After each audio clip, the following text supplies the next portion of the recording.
మీ మోకాల నొప్పులకు ఎటువంటి సర్జరీ లేకుండా ఎపియాన్ పెయిన్ క్లినిక్ అందిస్తున్న అత్యాధునిక చికిత్స.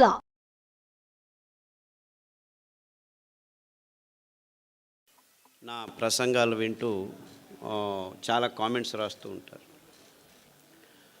ఒకచోట ఒక అబ్బాయి నాకు జస్ట్ 23 year old అబ్బాయి ఒక చిన్న క్లిప్ పెట్టాడు నా నెంబర్కి. బెంగళూరులో 23 year old బాయ్స్ 2.5 లక్ష రూపాయలు అదేదో మోటార్ సైకిల్ కొనుక్కున్నారట. బుర్రని తిరుగుతున్నారు. సార్ చెప్పినట్టు హెల్మెట్ పెట్టుకోకుండా యాక్సిడెంట్ పాలయ్యారు. ఇద్దరికి తలకు ఏటైంది. స్పాట్, చనిపోలేదు, హాస్పిటల్లో కోమాలో ఉన్నారు. ఆ హాస్పిటల్లో ఇలా యాక్సిడెంట్ అయ్యి కోమాకు వెళ్ళిన వాళ్ళు ఇప్పటికి 1000 మంది అడ్మిట్ అయితే ఒక్కరు బయటికి రాలేదు. అందరూ పైకి వెళ్ళిపోయారు. 3 రోజులు 4 రోజులు 5 రోజులు ఐసీలో ఉన్న తర్వాత. సో ఆ డాక్టర్లు అందరూ అక్కడికి వెళ్ళిపోయారు, ఇంకేమీ లేదు, అందరూ పిలుచుకోండి అని చెప్పి వాళ్ళ ఇంట్లో అందరికీ చెప్పేశారు. 3 రోజుల తర్వాత ఒక అబ్బాయి చనిపోయాడు. ఇంకా 3 రోజుల తర్వాత ఇంకో అబ్బాయి ఇంకా చనిపోలేదని డాక్టర్లు అందరూ వెయిట్ చేస్తుంటే 6వ రోజు రాత్రి ఠక్కని లేచి కూర్చున్నాడు. ఇంకా 6 వారాల్లో బాగా అయిపోయాడు, నడుస్తున్నాడు. సో ఈ డాక్టర్లందరికీ అనుమానం వచ్చింది, ఏం జరిగింది, ఇంతమంది చనిపోయారు సార్ మీకు చెప్తారు. ఆయన చెప్పాడు కదా, ఆరోగ్యం ఉన్నా యాక్సిడెంట్లో చనిపోతారు మీరు, జాగ్రత్త అని. ఇది జరిగిన విషయం. ఎలా బయటపడ్డాడు వీడు, 1000 మంది చనిపోయారు, ఇంత కోమాలో ఉన్నవాడు మళ్ళీ వెనక్కి వచ్చాడని వాళ్ళు అదే పని కట్టుకొని ఎంక్వైరీ చేశారు. వాళ్ళ ఇంటికి వెళ్ళారు. వాళ్ళ అమ్మ నాన్నని అడిగితే, మా అబ్బాయి యూట్యూబ్లో డాక్టర్ ఖాదర్ ప్రసంగాలు విని గత 2 సంవత్సరాలుగా సిరిధాన్యాలను మాత్రమే భోంచేస్తున్నాడు.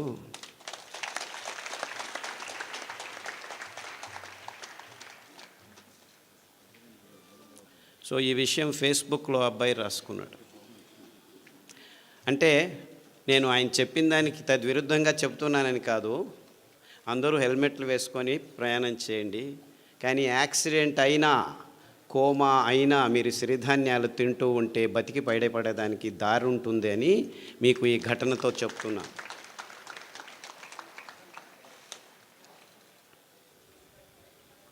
నేను గుంటకల్లోనే చదివాను. చేంతాడు చేతిలో వేసుకొని 6 కిలోమీటర్లు దూరం వెళ్ళి, ఆ చేంతాడు ఒకే బావి ఉండేది, నీళ్ళ బావి, ఆ దర్గా దగ్గర అటువైపుకి వెళ్ళేవాళ్ళం మేము. 6 కిలోమీటర్లు నడిచి పొద్దున్నే 5 గంటలకు లేచి, నేను మా అక్క బుచ్చక్క అనే పేరు ఇద్దరం, 6 కిలోమీటర్లు నడిస్తే వెళ్తే చేంతాడు. నేను చిన్న పిల్లోడిని, ఇంతలాగా ఉండేవాడిని, చాలా వెరీ స్మాల్ షార్ట్ ఫెలో, ఇప్పటికూ పొట్టివాడినే. ఆ చేంతాడు ఎత్తుకొని పోయేదానికే 6 కిలోమీటర్ పోయేవాడికి కింద పడిపోయేవాళ్ళం. ఆ చేంతాడు ఎంత బరువు ఉండేది, ఎందుకంటే చేంతాడు 10 అడుగులు 15 అడుగులు కాదు, 30 అడుగులు పోవాలా లోపలికి నీళ్ళు రాయిలంటే. సో ఇద్దరం కష్టపడి 2 బిందెలు తీసుకుని వచ్చాము చేంతాడు ఇక్కడ వేసుకొని. నీళ్ళు తాగాలంటే అంత కష్టపడాలి. సో గుంతకల్ వాళ్లకు నీళ్ళ అభావం గురించి ఎవరు ఏమీ చెప్పాల్సిన అవసరం లేదు. కానీ తమాషా ఏమిటంటే, ఇంకా మొత్తం ప్రపంచమంతా ఇంకా 6 నుంచి 10 సంవత్సరాల్లో నీళ్లు లేకుండా ఉండేది. తాగేదానికి నీళ్లు కూడా దొరకని పరిస్థితిని మనం ఎదుర్కోబోతున్నాం. అంతేకాదు, ఈ ఎలక్ట్రిసిటీ కూడా ఉండదు మీకు ఇంకొక 15-20 సంవత్సరాల్లో. బొగ్గు అయిపోతుంది, ఇంధనాలన్నీ అయిపోతున్నాయి, నీళ్లు లేకుండా ఉంటాయి. ఇప్పుడు మీరందరూ హ్యాపీగా వరి బియ్యము, గోధుమలు, చక్కెర, మాంసము, కోడిగుడ్లు తింటూ ఉన్నారు. ఇది తింటూ మీకు ఆరోగ్యం వచ్చింది అనుకున్నాం, అందరూ బాగానే ఉన్నారు అనుకుందాం, రోగాలు లేవు అనుకుందాం, ఎవరికి బీపీ లేదు, ఎవరికి డయాబెటీస్ లేదు, ఎవరికి క్యాన్సర్ లేదు, ఎవరికి హెచ్ఐవి లేదు, ఏమీ లేదు, అందరం బాగున్నాం. వరి బియ్యం చాలా మంచిది, తింటే ఏమీ రోగాలు రావు, ఇంకా ఆరోగ్యంగా ఉంటుంది అని కూడా అనుకుందాం. గోధుమలు తింటే చాలా అద్భుతంగా ఉన్నాము అనుకున్నాం. అఫ్కోర్స్ మనమందరము వెంట్రుకలకు పెయింట్లు చేసుకొని యంగ్ పీపుల్ అనుకొని తిరుగుతూ ఉంటున్నాము. అది వేరే విషయం, రోగాల గురించి తర్వాత చెప్తాను. అంటే మనం తింటున్న పదార్థాలన్నీ మంచివే, ఆరోగ్యంగానే ఉన్నామని అనుకున్నా ఈ రెండు కారణాలకి మనం వరి బియ్యం తినటం ఆపు చేయాలి, గోధుమలు తినటం ఆపు చేయాలి, చక్కెర తినటం ఆపు చేయాలి, కోడిగుడ్లు తినటం ఆపు చేయాలి, అన్నీ తినటం ఆపు చేయాలి. ఎందుకంటే నీళ్లు లేవు. ఇంకా 15 సంవత్సరాల్లో వరి బియ్యం పెంచుకునేదానికి నీళ్లు ఉండవు, కోడిగుడ్లు తయారు చేసుకునేదానికి నీళ్లు ఉండవు, చక్కెర పెంచేదానికి, చెరుకు పెంచేదానికి నీళ్లు ఉండవు, ఏమీ ఉండవు.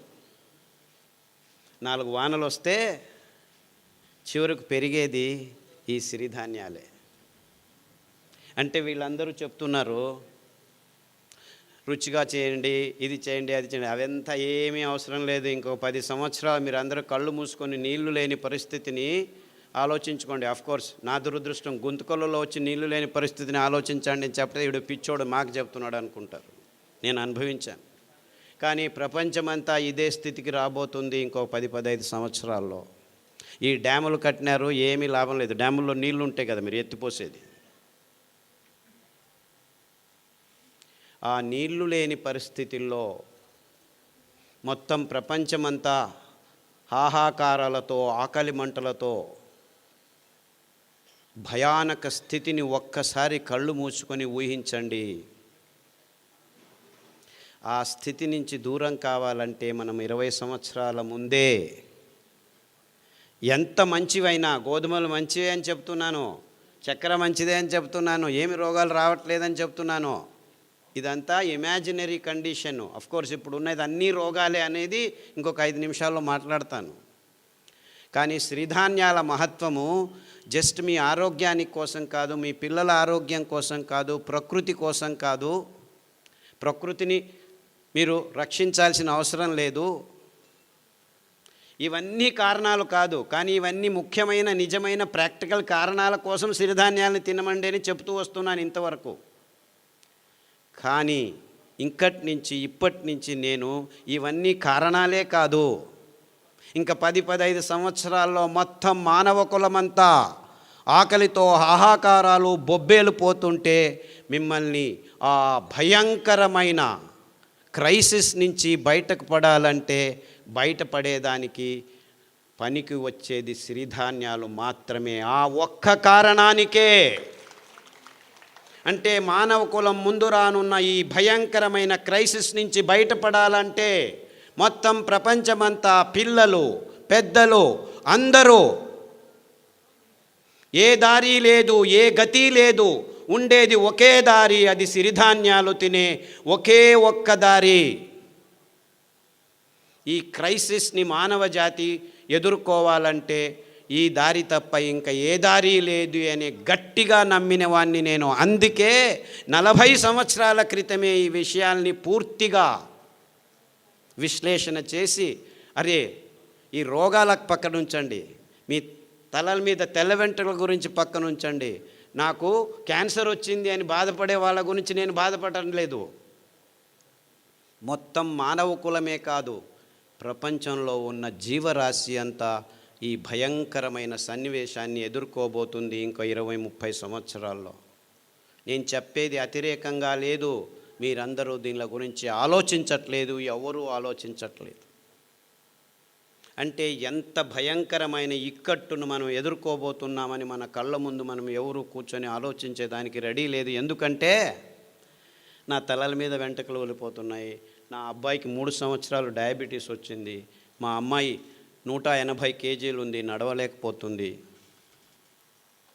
మా చిన్న పాపకు బ్లడ్ క్యాన్సర్ వచ్చింది, 3 సంవత్సరాలకు బ్లడ్ క్యాన్సర్, బోన్ క్యాన్సర్ వచ్చింది, లంగ్ క్యాన్సర్ వచ్చింది.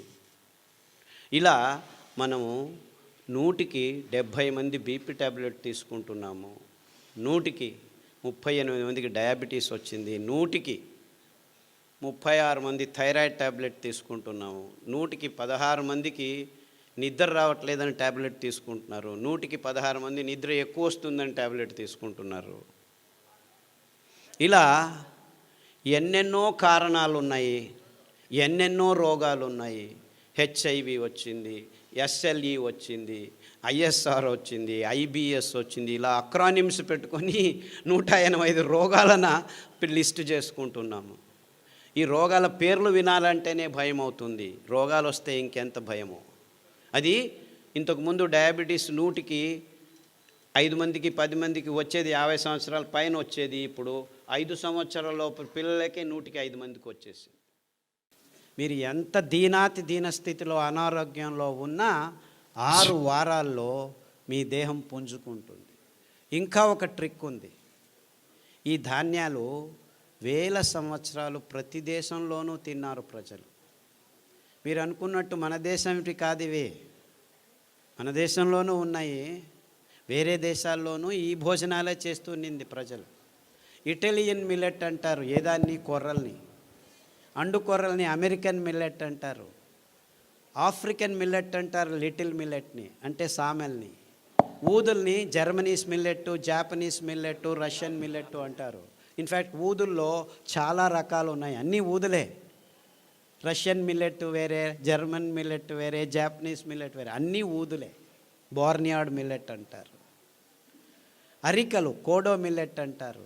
హిమాలయ కొండ చర్యల్లో యథేచ్ఛగా ఇప్పటికీ పెరుగుతున్నాయి.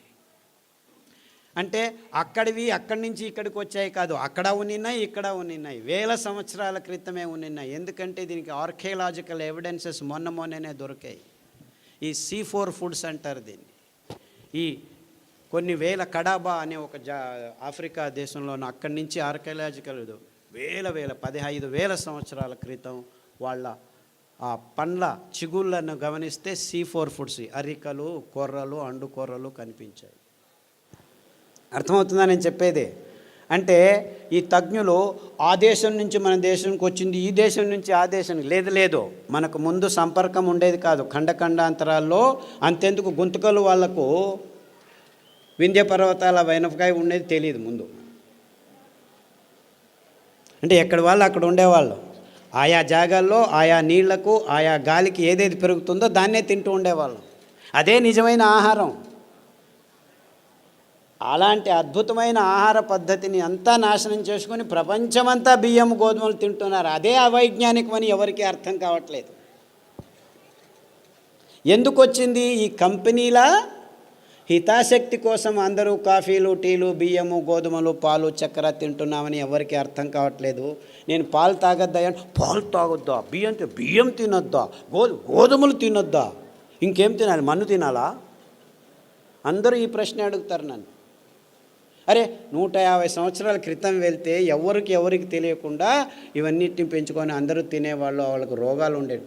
ఈ ఒక్క విశ్లేషణతోనే నేను ఈ ధాన్యాల్ని వెతకడం మొదలుపెట్టాను. 30 సంవత్సరాల క్రితం అమెరికా వదిలిపెట్టి పల్లెల్లో తిరిగి ఈ విత్తనాలని తీసుకొచ్చి మా ఇంటి వెనక పెరట్లో కొద్దిగా పెంచి మళ్ళా రైతులకిచ్చి ఆ ధాన్యాన్ని నేనే కొనుక్కొని రోగులకిచ్చి బాగవటం. మొత్తం 8 సంవత్సరాలు నేను ఒక్క మాట మాట్లాడలేదు. నేను ఆలోచించింది కన్ఫర్మ్ కరెక్ట్ అని తెలిసిన తర్వాత పల్లెకు వెళ్ళి మాట్లాడడం మొదలుపెట్టాను. వేల మంది రోగులకు బాగా అయిన తర్వాత చెప్పడం మొదలుపెట్టాను. SLE, HIV, ఇప్పటికి ఎంతమంది HIV పేషెంట్లు. నేను మొన్న ఇక్కడి నుంచి బెంగళూరు నుంచి హిందూపూర్కి వస్తుంటే 4 పేషెంట్లు ఫోన్ చేశారు. సార్ మీరు చెప్పిన ఈత ఆకు కషాయము, బిల్వ ఆకు కషాయము, గరిక కషాయం తాగుతున్నాము, అరికెలు, సామెలు, గంజి తాగండి. గంజి గురించి చెప్పబోయే చాలా వేల సంవత్సరాల క్రితము ఈ విసిరేది, దంపేది రాళ్ళు లేవు, అప్పుడు ఇంకా తెలియదు. ఆ కింద పడిన ధాన్యాన్ని ఎచ్చుకొని వచ్చి నీళ్ళలో నానబెట్టి వండుకొని గంజి తాగేవాళ్ళు. గంజి తాగేదానికి కూడా టైం ఉండేది కాదు. ఇది వెరుకునేదానికి పనలేకపోతే ఆ గంజి పొద్దుటి నుంచి సాయంకాలం వరకు ఉంటే అది చద్ది గంజి, అంబలి. అందులో బ్యాక్టీరియా పెరిగేది. ఆ బ్యాక్టీరియా మన పొట్టలకి అతి ముఖ్యమైనది, అతి రోగ నిరోధక శక్తిని మన దేహంలో పెంచేది. ప్రోబయోటిక్స్ అని ఈ మధ్య కొత్తగా మొదలుపెట్టారు ఈ డాక్టర్లు, ఇంజనీర్లు అందరూ. ఎప్పుడో మా తాత ముత్తాత కాలంలోనే చద్దిగంజలు తాగరా వెధవా ఆరోగ్యంగా ఉంటామని మా అవ్వ చెప్పేది. తిప్పారెడ్డిపల్లె, ఇక్కడే తిప్పారెడ్డిపల్లె. కొర్రగంజి పొద్దున్న చేసి రాత్రి తాగు, రాత్రి చేసి పొద్దున్న తాగు అనేది.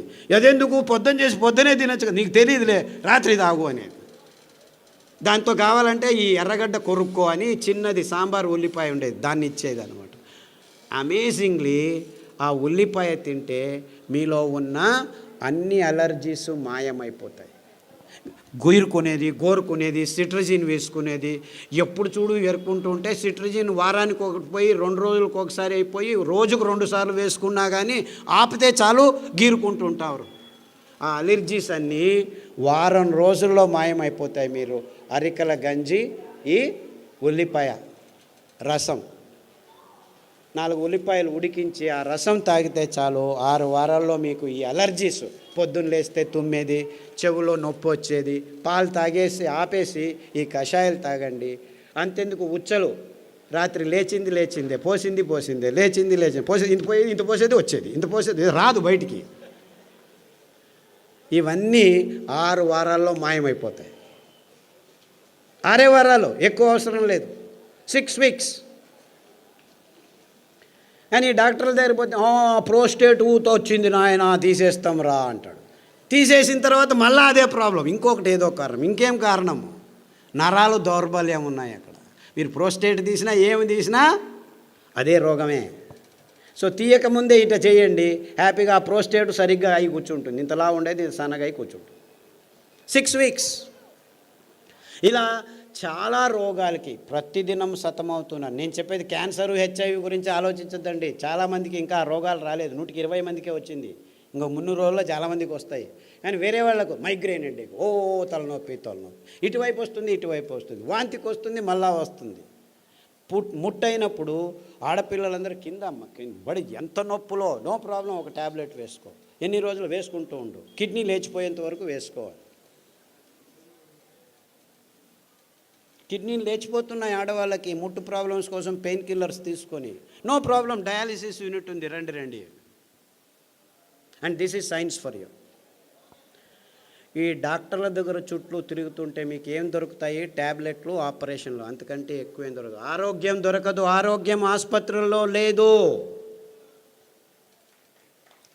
వద్దులేండి, చప్పట్లొద్దు, ఆలోచించండి, అంతే చాలు.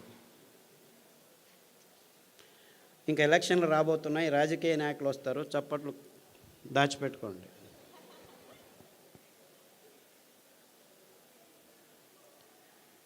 ఎక్కడుంది ఆరోగ్యం? మన కొర్రల్లో ఉంది, మన కానుగ కషాయంలో ఉంది, మన పారిజాత పువ్వుల్లో ఉంది, మన రావి చెట్లల్లో ఉంది, మన కానుగ చెట్లల్లో ఉంది, అండు కొర్రల్లో ఉంది, ఊదుల్లో ఉంది. ఇంత అద్భుతమైన పదార్థాలు మీరు ఏమైనా డబ్బు ఖర్చు పెట్టాలా? పేద రైతులు పెంచగలరు. దాన్ని అక్కడికక్కడే మీ ఇంట్లోనే రెడీ చేసుకునేదానికి బుచ్చి మెత్తడని మా అక్క నేను కలిపి కనిపెట్టాము. అందరూ హ్యాపీగా ఇంట్లో ఎవరైనా సరే రాత్రి నానబెట్టి పొద్దున ఎండబెట్టి అలా అంటే చాలు, బియ్యం రెడీ. ఇంకా అద్భుతం ఏం తెలుసా? ఈ ధాన్యాలు 7 సంవత్సరాలు నిల్వ ఉంచిన ఒక్క కెమికల్ లేకుండా, ఒక్క పురుగు రాకుండా ఉంచుకోవచ్చు ఈ 5 ధాన్యాలు. మీకు ఎప్పుడు కావాలో అప్పుడు బియ్యం రెడీ చేసుకోండి. సో అందరూ అంటున్నారు పేదవాళ్ళకి ఇది కష్టమని. ఇన్ఫ్యాక్ట్ పేదవాళ్ళకే ఈజీ. ఈ పెద్దవాళ్ళు పనులు చేసుకోలేరు, డబ్బులున్న వాళ్ళు. మీరు చేసిస్తే వాళ్ళు తింటారు. అంటే మీరు కొనాల్సిన పని లేదు. 2 ఎకరాల మెట్ట భూమి ఉంటే పెంచుకోండి, ఇంట్లో పడేసుకోండి. ఎప్పుడు కావాలంటే ఆ మిక్సీలో 1 కేజీ రెడీ చేసేదానికి మీకు 20 కేజీలు 2 గంటల్లో పని చేసుకోవచ్చు. ముందులాగా దంచాలి, విసరాలి అని ఏమీ లేదు. కావాలంటే మీకు డబ్బు కావాలంటే మీరే రెడీ చేసి పక్కనున్న ఊరికి అందజేయచ్చు. 10 మంది కూర్చొని ఆడవాళ్ళు పని చేస్తే దగ్గర దాదాపు 500 కిలోలు రెడీ అవుతాయి. ఆ పని బాలన్ గారు చేసి చూపించారు. ఇక్కడ అనంతపూర్లో భానుజ అని ఇంకొక మహిళా సంఘం వాళ్ళు చేస్తున్నారు. అంటే పేదవాళ్ళకి ఇవి అతి చౌకగా, ఎవ్వరి హంగామా లేకుండా పెంచుకొని ఇంట్లోనే తయారు చేసుకొని తినేంత వరకు మేము అన్ని రకాలుగా ఏర్పాటు చేశాము. మీరు చేసుకోవాలి అంతే. అంటే పేదవాళ్ళకి ఏమీ ఇబ్బంది లేదు. ఇంకా కొనుక్కునే వాళ్ళకే 100 రూపాయలు ఆ కేజీ, 150. యాక్చువల్లీ రైతులకు మీరు 10 రూపాయలు, 11 రూపాయలు మధ్యవర్తులు తింటున్నారు మధ్యలో. అయినా కానీ 100 రూపాయలు ఇచ్చి కొన్న 1 కేజీ 10 మంది తినచ్చు మీరు. ఎందుకు? ఇందులో పీచు మధ్యలో ఉంది. నానబెడితే, రాత్రి నానబెట్టి పొద్దున వంట చేస్తే 1 కేజీ బాగా వికసించి అరలితే మీరు 10 మంది తినొచ్చు అనమాట. అదే బియ్యం అయితే, వరి బియ్యము కేజీకి 4 తిని ముగించేస్తాం అనమాట. అంటే 1 కేజీకి 4, ఇక్కడ 1 కేజీకి 10 మంది, వీడు 30 రూపాయలు కేజీ అనుకో, 30 × 2.5 కేజీలు అంటే అది అంతే అయింది కదా. ఆ బియ్యం తిన్న తర్వాత మీరు ఎక్కడికి పోతున్నారు? ఆసుపత్రిలో చుట్టూ తిరుగుతున్నారు. ఈ బియ్యం తింటే మీరు రైతుల దగ్గరికి వెళ్ళచ్చు. అంటే నిజంగా మీరు ఎవరి చుట్టూ తిరగాలి? ఆరోగ్యం కావాలంటే ఎవరి దగ్గరికి వెళ్ళాలి మీరు? ఇన్ఫ్యాక్ట్ నిజంగా మనకు ఆరోగ్యం కావాలంటే ఆ రైతుల వైపు మన ముఖం చూపించాలి, వాళ్ళను గౌరవించాలి. వాళ్ళు పెంచే ధాన్యానికి విలువ ఇచ్చి భక్తితో తీసుకుంటే వాళ్ళు బాగుపడతారు, మనము బాగుపడతాం. అర్థమవుతుందా?